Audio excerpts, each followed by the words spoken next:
firearms, freedom. This is Armed Lutheran Radio.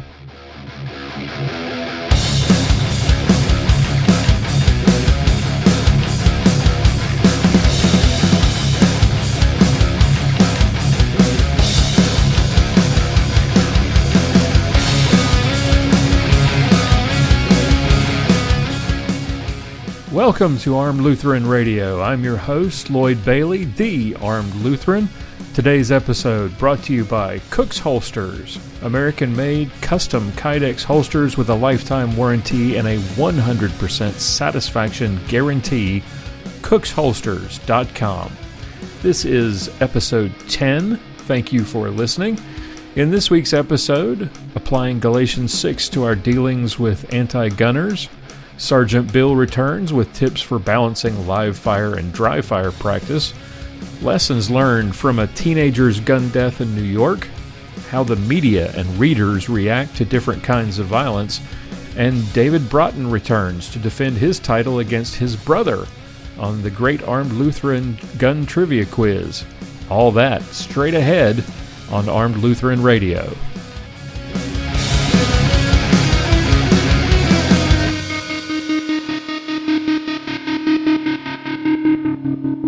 You know, the almost instantaneous response by leftist anti-gunners to any tragic school shooting or mass murder is to call for more common sense reforms like universal or expanded background checks. They claim these reasonable restrictions would reduce the number of lives lost to gun violence. Look, a couple of stories crossed my desk this past week that put the lie to that claim.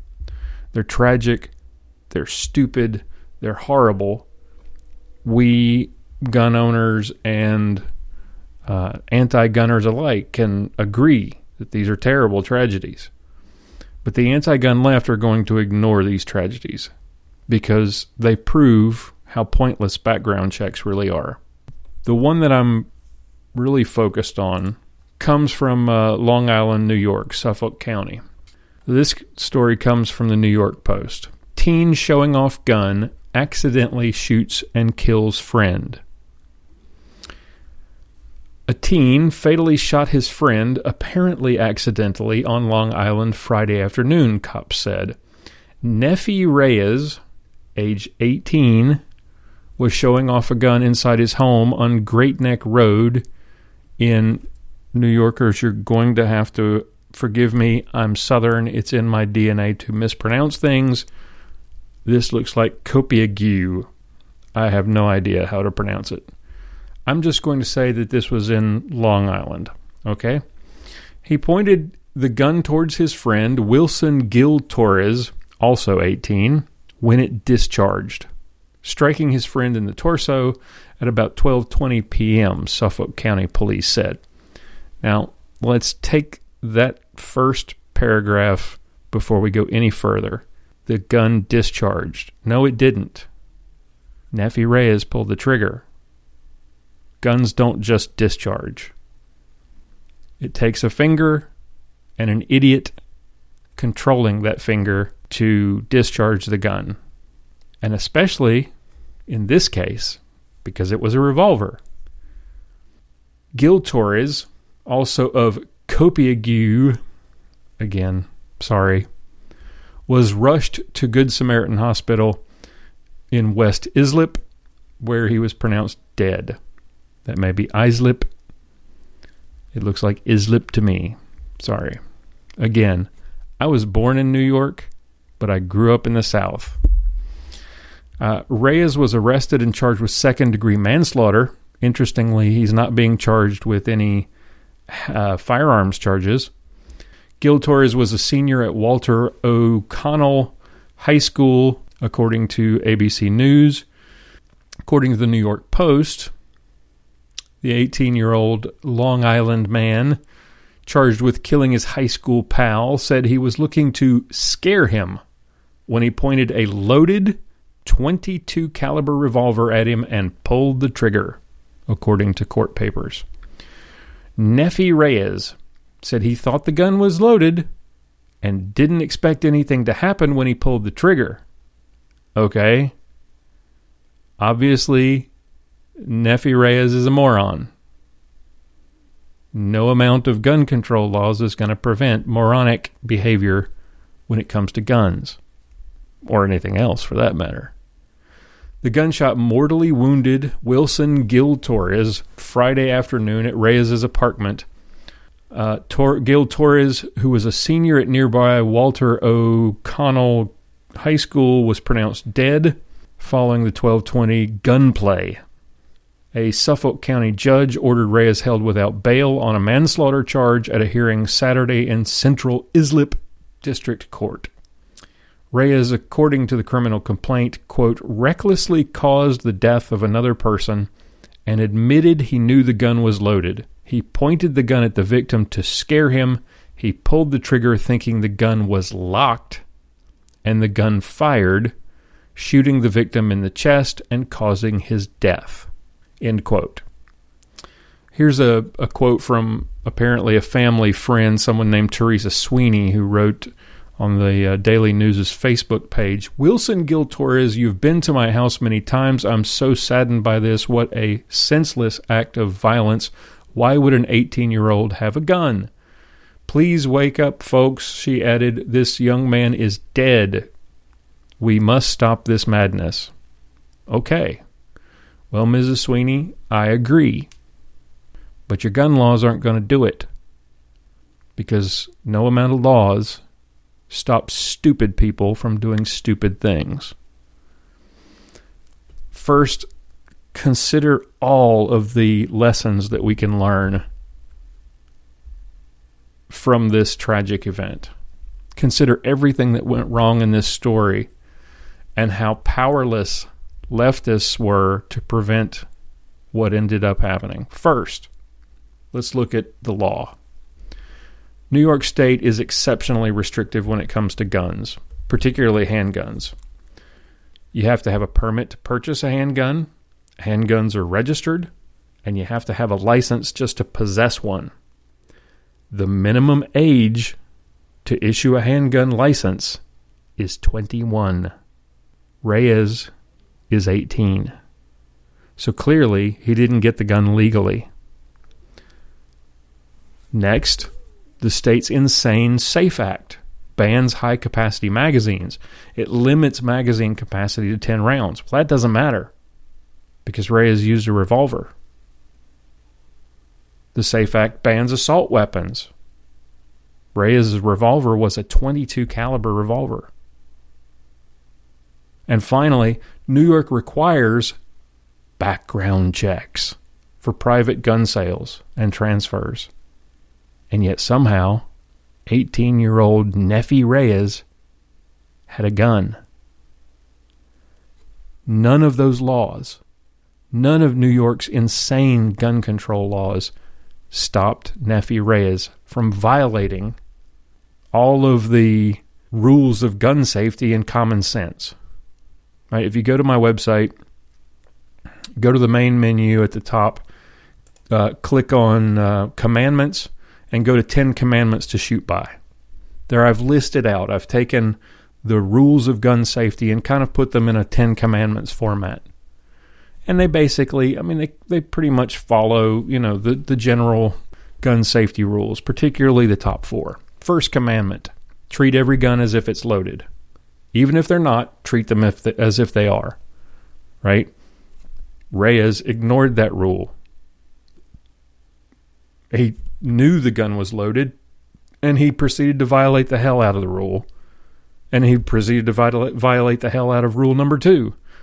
The second commandment, never point a gun at anything that you're not prepared to destroy. Reyes wasn't planning on shooting his friend, and yet he pointed a loaded gun at him. The third commandment, never put your finger inside the trigger guard or on the trigger until you're ready to fire. Again, Reyes didn't intend to fire. He had no intention of firing, but he put his finger on the trigger anyway. And he pulled it, thinking some kind of safety was going to prevent the gun from firing. Now, there's another rule that I don't have in my 10 Commandments, and that we could probably include, and you could debate whether or not it merits being in the top 10, but understanding how your gun works. Reyes was using a revolver, and revolvers typically don't have safeties. Based on what I've read, it sounds maybe like this was a Taurus revolver. Taurus, I think there's a Taurus revolver that has one of those key lock things that Taurus is so famous for making, annoying little key locks. And there's if I'm not mistaken, there are several Taurus revolver models that have this key lock that locks the hammer so that you can't fire, you can't pull the trigger.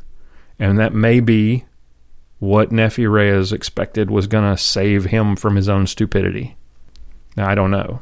Of course, this being New York, they may require safeties on revolvers. As much as they know about guns, that could be the case. I don't think so, but I could be wrong.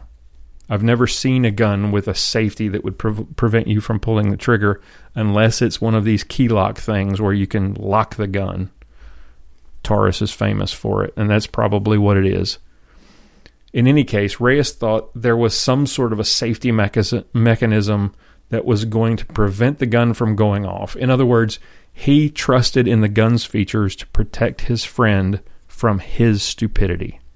It didn't work, and his friend is dead as a result. Now tell me, liberals out there in the audience, anti-gunners, progressives out there in the audience, I need an answer on this. How do you legislate to prevent stupidity? This guy was not old enough to get a gun permit. Gun permits are required. You have to have a permit to buy a handgun. You have to have a permit to possess a handgun. And you have to be 21 to do all of that. And he wasn't. And he still had a gun. All of the New York SAFE Act didn't prevent this tragedy. Background checks didn't prevent this tragedy. Next time you hear some politician or some spokesman for an anti-gun group like Gabby Giffords or Mark Kelly or Shannon Watts stand up and talk about how background checks save lives, call them on their BS. Because it's not true. This story proves it. None of their gun control laws prevented what happened to this 18-year-old high school student. How do you legislate away stupidity? That's the question. When you figure that out, maybe we can make some changes. But there's plenty of rules and common sense when it comes to guns that were completely violated here. No gun control law, no background check would change that.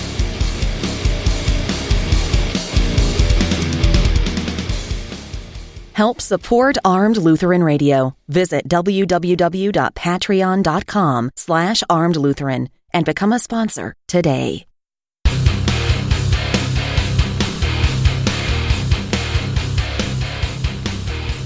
Welcome back to Armed Lutheran Radio. Time now for another installment of the Great Armed Lutheran Gun Quiz.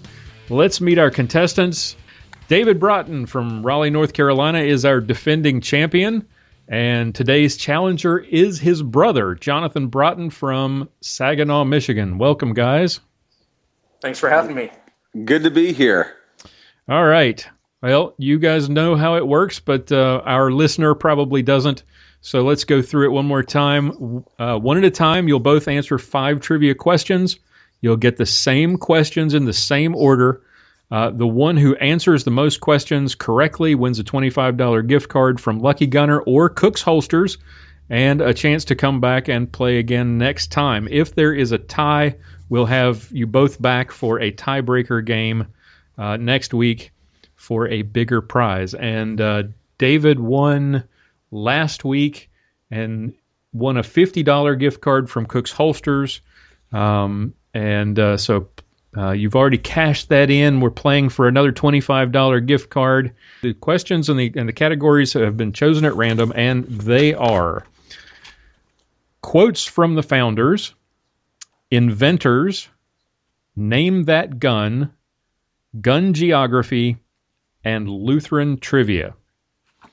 All right, so when we come back, our challenger, John Braaten, will be our first contestant on today's installment of the Great Armed Lutheran Gun Quiz right after this.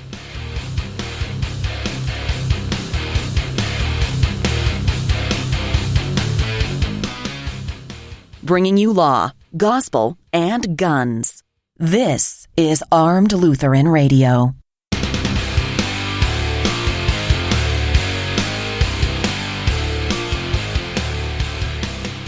All right, we are back with our challenger, John Braaten, our first contestant on the Great Armed Lutheran Gun Quiz. Ready, John? Yes, I am. And here we go. Question number 1. The category is quotes from the founders. I'm going to give you a quote, give you an idea who this person was, and then you name that person. What American president said, "Those who hammer their guns into plowshares will plow for those who do not"? I will say Thomas Jefferson. Okay. Question number 2. The category is inventors. One of only 7 people to invent firearms adopted by the United States military, this inventor started his career as a professional photographer and got his initial inspiration for the rifle that bears his name after creating an award-winning photo of a river patrol gunboat on the Stones River near Nashville, Tennessee. Oh.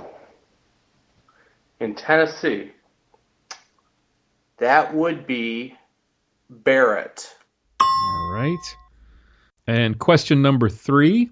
The category is Name That Gun. This was a polymer or aluminum alloy framed locked breech rotary bolt 9mm semi-automatic handgun with a magazine capacity of 15 rounds designed by C. Reed Knight and Eugene Stoner. It was a failed attempt to enter the marketplace of the high-capacity polymer-framed handguns of the early 1990s.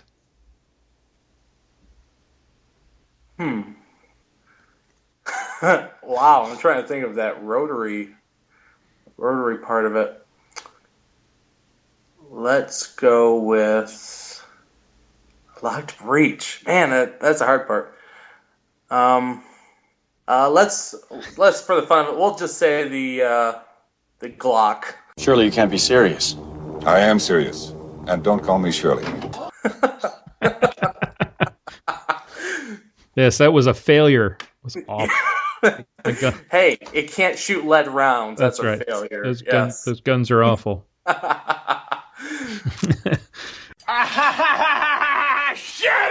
All right, question number 4. The category is gun geography.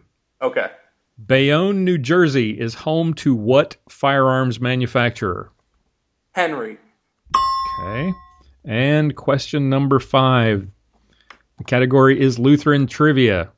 Roman Catholic teaching holds there are 7 sacraments which Christ instituted and entrusted to the church. These are baptism, Holy Communion, penance, confirmation, marriage, holy orders, and anointing the sick. For Lutherans, however, we only recognize 2. Which 2? I will say confirmation and marriage.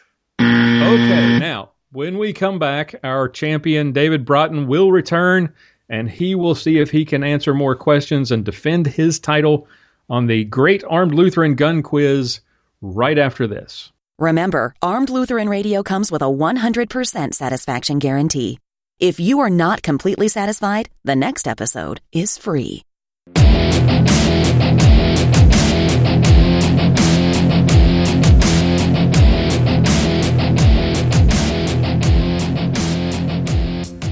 Welcome back. Our champion David Braaten has now rejoined us. He has not heard any of the questions or the answers that his brother Jonathan answered just a moment ago. David, you ready to defend your title? I'll tell you what, Lloyd, there's the old expression, uneasy lies the head that wears the crown. I'm afraid I'm going to be dethroned tonight, decapitated. So we'll see what happens. We'll see how it goes. We shall see. Either way, a Braaten will hold the crown one way or another. It stays in the family. One way or another. That's right. That's right. It feels like the Manning brothers playing in the Super Bowl. Yeah. Well, that's a good analogy. I like it. All right, here we go. Question number 1. The category is quotes from the founders. What American president said, "Those who hammer their guns into plowshares will plow for those who do not"? I'm going to say Adams. All right. Question number 2. The category is inventors. One of only 7 people to invent firearms adopted by the United States military, this inventor started his career as a professional photographer and got his initial inspiration for the rifle that bears his name after creating an award-winning photo of a river patrol boat on the Stones River near Nashville, Tennessee. What are 7 inventors? Oh boy. Let's go with. I'm gonna have to say. I'm gonna guess. I'm gonna guess Henry. All right. And question number 3. The category is name that gun.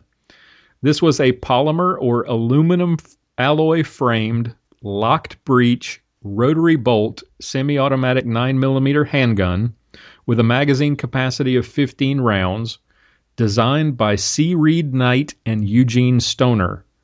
It was a failed attempt to enter the marketplace of the high-capacity polymer-framed handguns of the early 1990s.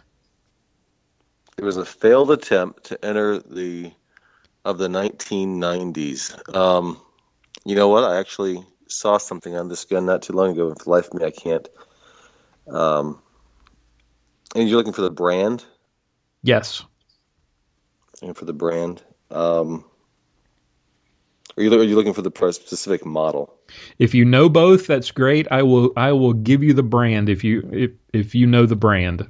Okay. For the brand,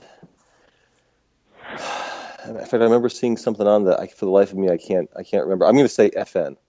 I'm going to say FN. And there goes the big old. Don't feel bad. I said Glock. Yeah. All right. Question 4. The category is gun geography.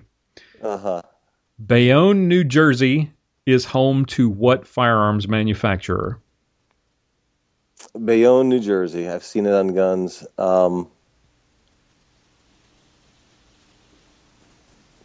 New Jersey. It's not Ruger. I'm gonna say Colt.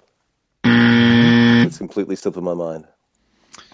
And question number 5, your favorite Lutheran trivia. Yep. Roman Catholic teaching holds that there are 7 sacraments which Christ instituted and entrusted to the church. They are baptism, Holy Communion, penance, confirmation, marriage, holy orders, and anointing the sick. For Lutherans, we recognize only 2. What are they? Potluck dinners. And I'm going to say in-church bowling alleys. You know what? I'm going to go for baptism and Lord's Supper. I'm going to change. Okay. Potluck was close, but I'm going to do baptism and Lord's Supper. All right. Okay. So let's go over the answers and see if we have a winner here. All right. Question number 1, quotes from the founders. Those who hammer their guns into plowshares will plow for those who do not. That was Thomas Jefferson. 1 for John. There you go. 1 for that's 1 for John. Question 2, inventors. The former photographer turned weapons inventor was Ronnie Barrett. Huh. The Barrett 50 cal. Wow. Question number 3. Name that gun. This was the polymer framed, the failed attempt by this company to design a gun to compete with John's answer. C. Reed Knight and Eugene Stoner designed the Colt All-American 2000. Oh, yeah. Huh. And I've actually seen that gun at gun shows, and it is an awful gun. It's just terrible. Did John get that right? I've never heard of it. Oh. Nope. He guessed the Glock. Question number 4, gun geography. Bayonne, New Jersey is home to Henry Repeating Arms. There you go. And John got that one right. That makes it 3-0. Yeah, he just bought a Henry. He should get it right. Oh, did he? Yeah. And question number 5, Lutheran trivia. The 2 sacraments that we Lutherans recognize are, in fact, baptism and Holy Communion.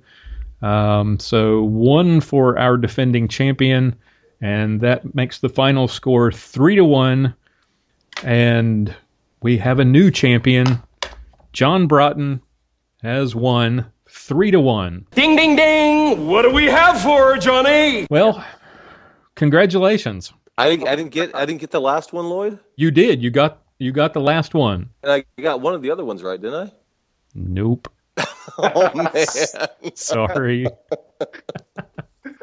Man. This was about to be like the Carolina Panthers in the Super Bowl, unfortunately. Oh, well, I'm sorry I let you down, Lloyd. You had a lot of faith in me. That's okay. Well, John, enjoy the championship while it lasts, John. That's right.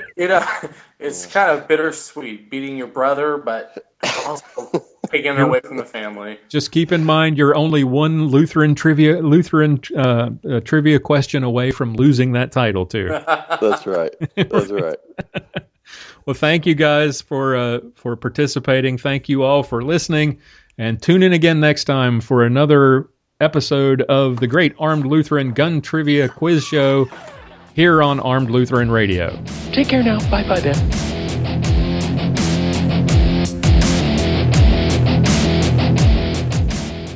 Another story caught my eye this week.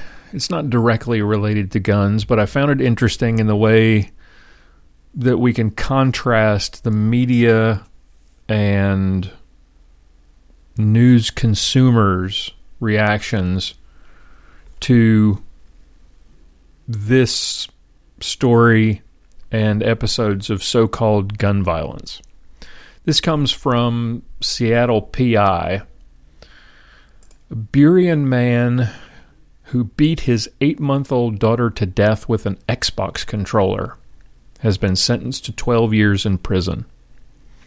Nawal Hussain was killed on November 10th, 2014, when her drunk, high father broke her skull with a video game controller. That man, Ahmed Hussein Ibrahim, now 29, would later claim that he didn't know what he was doing when he killed the little girl. "I don't remember what happened that night," Ibrahim remarked to a social worker hired by his defense. "My demons came out. The last thing I remember is that I put my baby to sleep and woke up to the nightmare." Nawal never had a chance to wake up from her nightmare. The night she was killed, Nawal and her 2 older siblings were left alone with Ibrahim at the family apartment. Ibrahim, a SeaTac airport baggage handler obsessed with the video game Destiny, had been drinking heavily and using heroin for several years. Those close to him were concerned about his mental state, though it appears they didn't realize he'd been abusing drugs and alcohol. Clearly not. I don't know how you miss it, though. But somehow he managed to keep it from the girl's mother, and she left 3 young children alone with this guy. Back to the story. The girl's mother returned home to find Ibrahim asleep on the sofa and Nawal on his chest. The woman picked up her child to find her dead. Stirred to action, Ibrahim walked out of the apartment with his daughter's body and tried to dump it in the garbage. The girl's mother stopped him, and she called others for help. Firefighters arriving at the scene pretended to perform CPR in an effort to calm her mother and the family. In truth, the girl was long dead. An investigation would show that Nawal had suffered numerous wounds to her face and mouth, as well as skull fractures that killed her. Several of the injuries were matched to a bloody Xbox controller found in the home. Injuries were found on her chest, stomach, and back as well.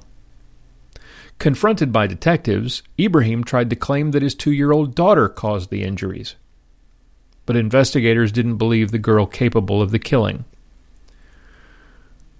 Writing the court, Cecilia Gregson, a senior deputy with the King County Prosecutor's Office, described the killing as a brutal and sadistic murder, perpetrated by a man who'd been violent with his wife and children. Ibrahim was described by his attorneys as being obsessed with Destiny, the video game, and gripped by addiction. His behavior was increasingly bizarre in the months before he killed his daughter, and a psychiatric examination found him to be severely mentally ill. It's undeniable that Mr. Ibrahim's mental state played a role, Public Defender Edwin Aralica said in court papers.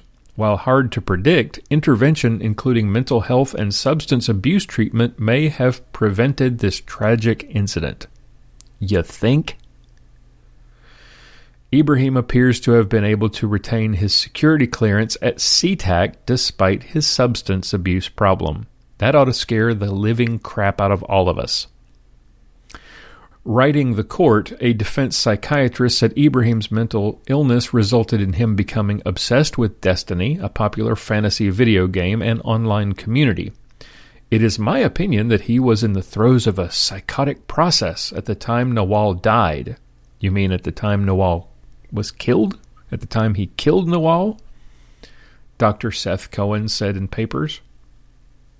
Destiny, the psychiatrist continued, had become Mr. Ibrahim's reality, and any possible violent behavior on his part at that time would have been a reflection of the warfare that he was involved with in the context of the Destiny battlefield. Notice how we're trying to excuse this craptastically bad behavior away. Ibrahim has been jailed since Nawal's death, according to court records. Learning absolutely nothing from this episode, according to court records, Ibrahim has been caught trying to distill fruit into alcohol in his jail cell. King County Superior Court Judge Samuel Chung sentenced Ibrahim to a bit more than 12 years in prison. Ibrahim previously entered a modified guilty plea to second-degree murder. Abortion by Xbox, and a 12-year sentence. This guy's a baggage handler at a major American airport. Like I said, that ought to scare you to death. That a psychotic,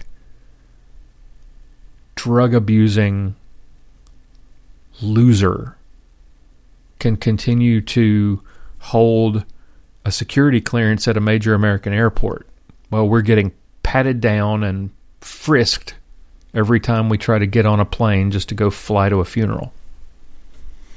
He's a worthless loser, addicted to video games, drugs, and alcohol, who leaves their kids with somebody like this.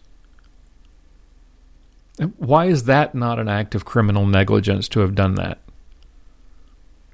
Consider the same case, but let's make instead of an Xbox controller, let's make the weapon a gun. And let's make it an accident.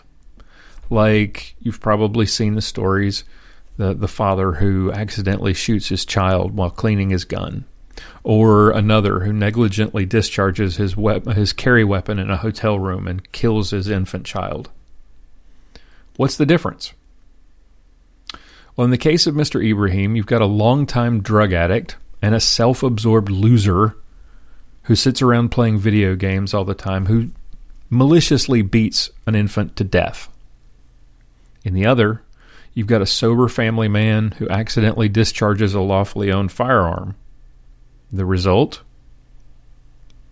An incessant focus on the gun and hair-pulling, gnashing of teeth, and frothing at the mouth about gun culture in America. A similar story from Tennessee in 2013 generated over 700 comments, many of them from rabid anti-gunners who used the tragedy to spew their hatred for guns and gun owners.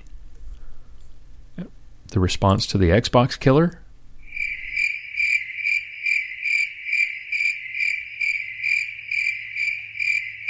Whenever there's a tragic school shooting, our president weeps his crocodile tears for innocent children who die.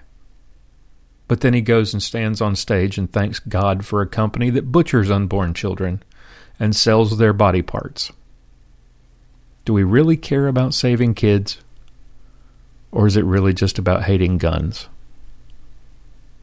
Given the different reactions to these stories, I think that's pretty obvious. Don't you?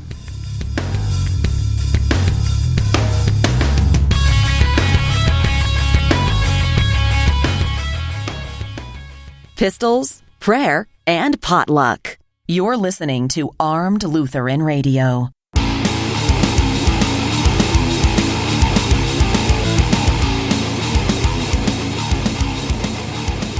Welcome back to Armed Lutheran Radio. Time now for another Ballistic Minute with Sergeant Bill Silvia. This is Sergeant Bill with today's tip, balancing dry fire and live fire. First, you need to ask yourself this one question. What's your goal? Is your goal to learn how to do basic gun handling manipulation skills for defensive use? Or do you want to be a national competitive champion shooter? Or is it somewhere just in between? Just like any other goal of any kind of sport or tasks that you're trying to learn, you need to set up some sort of schedule, training schedule. It doesn't have to be a hard and fast schedule where Monday I do this, Tuesday I don't, Wednesday I do this, Friday I train again. It can be just as simple and flexible as I'd like to dry fire 2 to 3 times per week and live fire once per week. I myself like to dry fire typically 3 times per week. Sometimes I get more, sometimes I get less. And the live fire component I try to do once per week. Sometimes it's once per every 2 weeks. The dry fire is where I develop the consistency and the skill set for whatever task or drill that I'm trying to do. And the live fire session is where I go test my skill level from the dry fire sessions. Now, I know lots of shooters that use their competitive matches, shooting IDPA or USPSA or 3-gun, as their practice. But shooting a match, whether it's a club match or whatever it may be, is not really practice. That's where you're testing your skills. That's where you're testing what you've learned, all your repetitions and et cetera, to see how well you can do it. Most of those guys shoot lots of matches, but they don't have any improvement year after year after year, and they don't understand why. If you don't practice it in a controlled environment, you're not going to identify what you're doing right, what you're doing wrong, how to get that economy of motion, and really increase your skill set. And then there are people that say that, well, dry fire is boring. I'm just going to go shoot a match, and that's fun. Well, that is true. Shooting matches or going to the range is fun, but it's that dry fire that's really going to get you the improvement, where you're going to get that practice in, get that refinement of those skills. If you find it boring, mix it up. Try to do different skills, different drills. Do even different guns.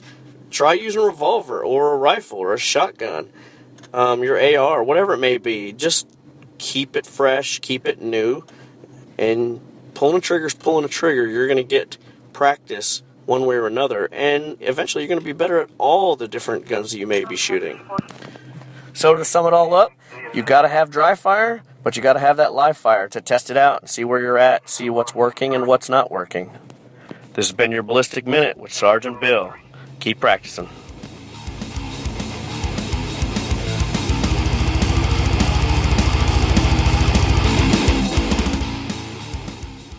If you carry a gun for personal protection, it's imperative that you get a good holster. When I started out, I had no idea what that meant, and I went through a bunch of really bad holsters. Then I found Cook's Holsters at cooksholsters.com. Cook's Holsters are custom made to fit your specific firearm. Available in lots of colors, including custom printed Kydex. Cook's Holsters are made in the USA and the great state of Georgia and come with a lifetime warranty against defects and a 100% satisfaction guarantee.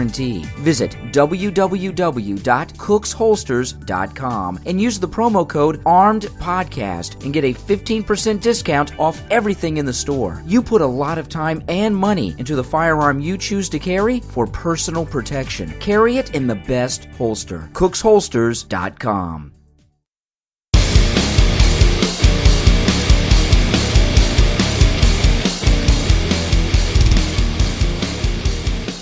Welcome back to Armed Lutheran Radio.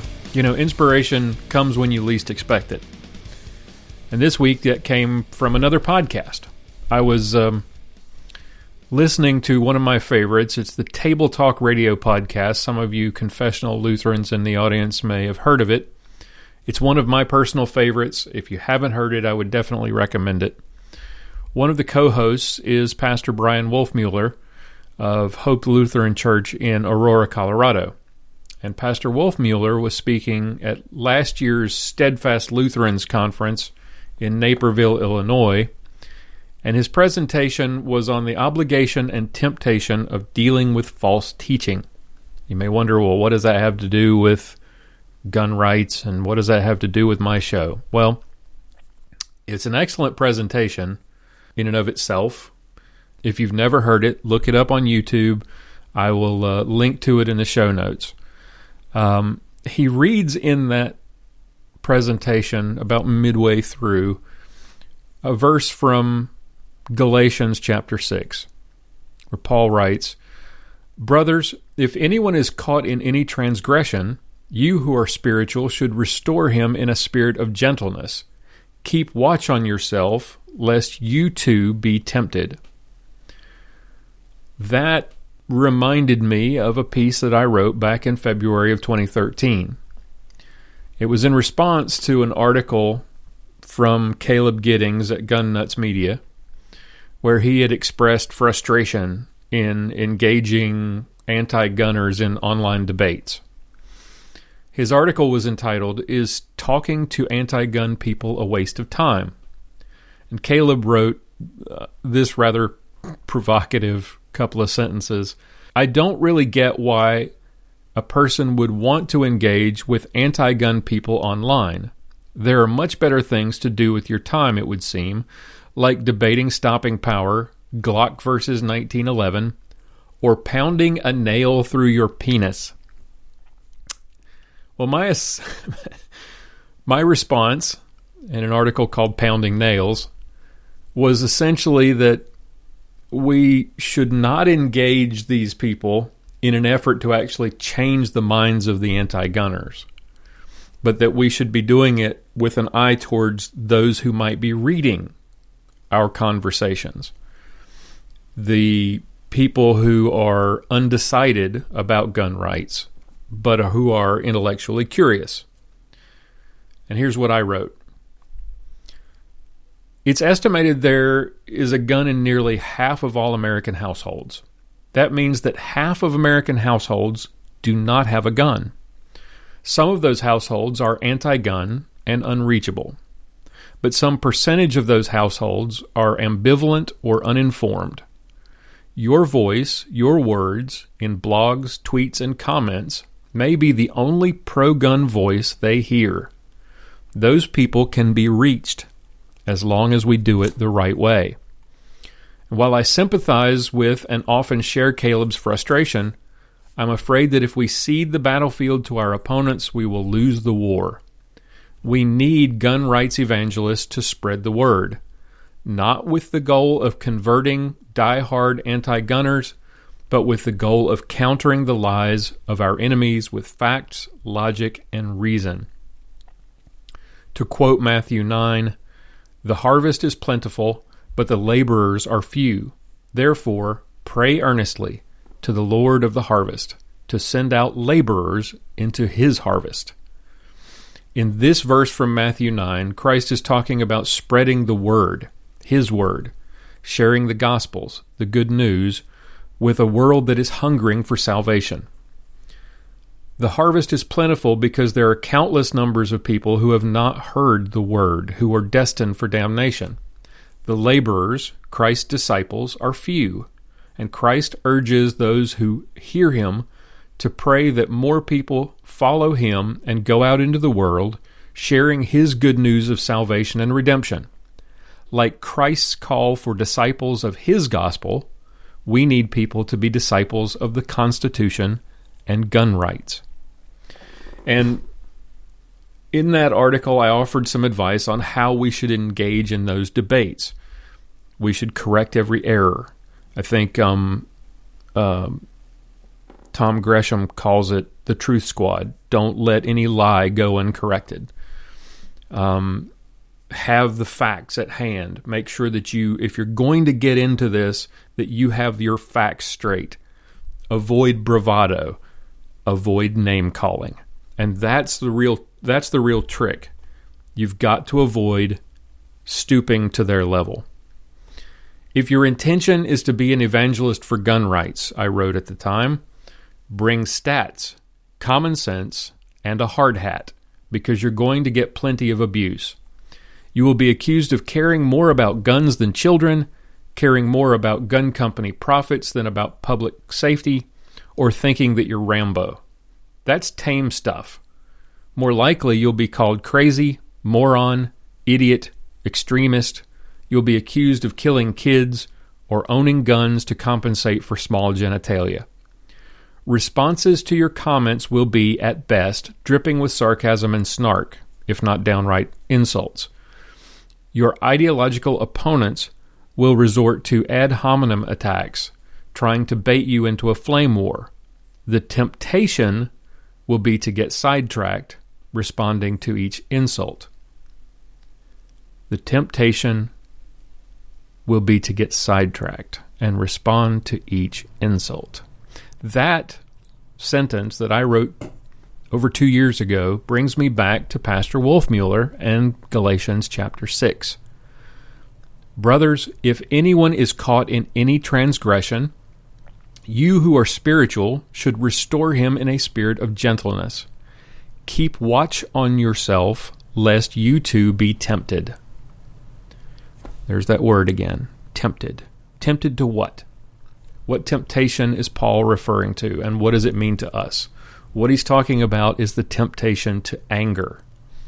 Pastor Wolfmueller, in his presentation, paints a really vivid picture of what anger does to us.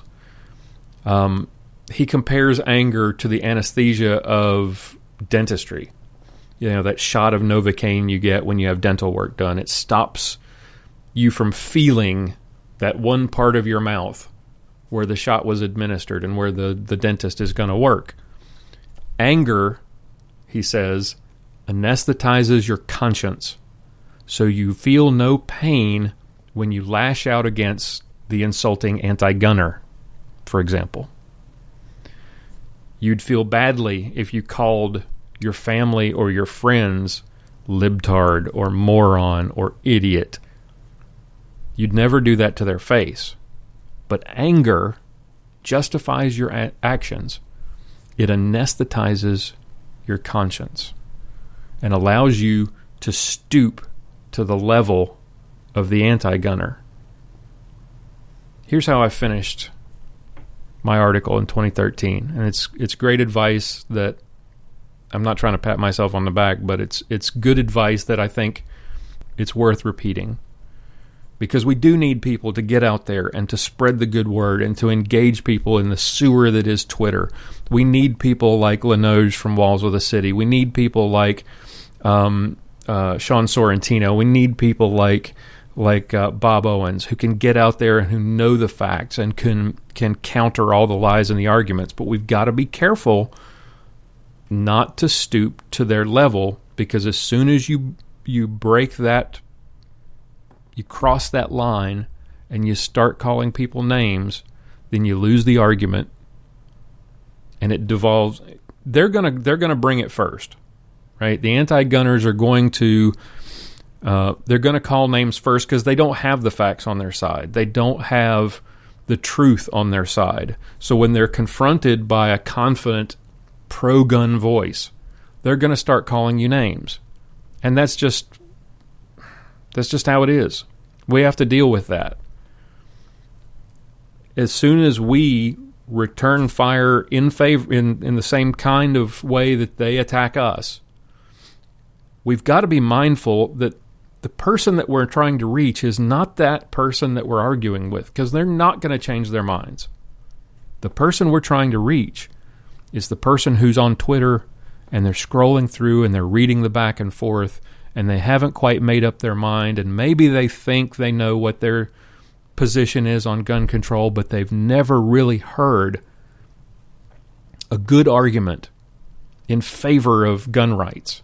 And your voice is the voice that's going to resound, that's going to reach them. And if they see you, I know it's not fair, but if they see you stoop to that level and start insulting the people that you're conversing with, then their minds will close. That picture that they have of gun owners that they have partially painted in their minds of angry, of unreasonable, of extremist, you're going to fill in the blanks. We must be above reproach. If you stick to facts, reason, and logic, and avoid the inevitable temptation to call people names or respond to every insult, your character will be an example. The anti-gunners want to paint us as crazy killers. If you engage in the online slap fights and answer insults with more insults, you'll confirm what the media and most liberals think of us. To quote Proverbs 25, "If your enemy is hungry, give him bread to eat. If he is thirsty, give him water to drink, for you will heap burning coals on his head."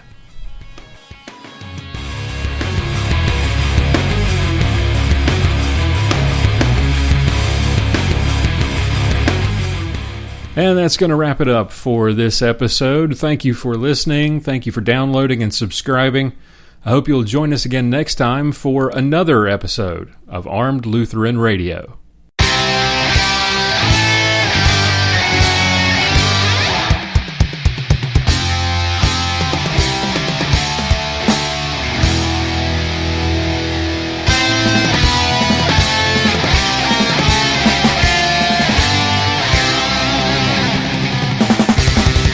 For show notes, be sure to visit our website at www.armedlutheran.com. Be sure to follow us on Twitter @ArmedLutheran and like us on Facebook at www.facebook.com/TheArmedLutheran. You can contact us by email at armedlutheranradio@gmail.com or leave us a voicemail at 855-54-ARMED. Thank you for listening to Armed Lutheran Radio.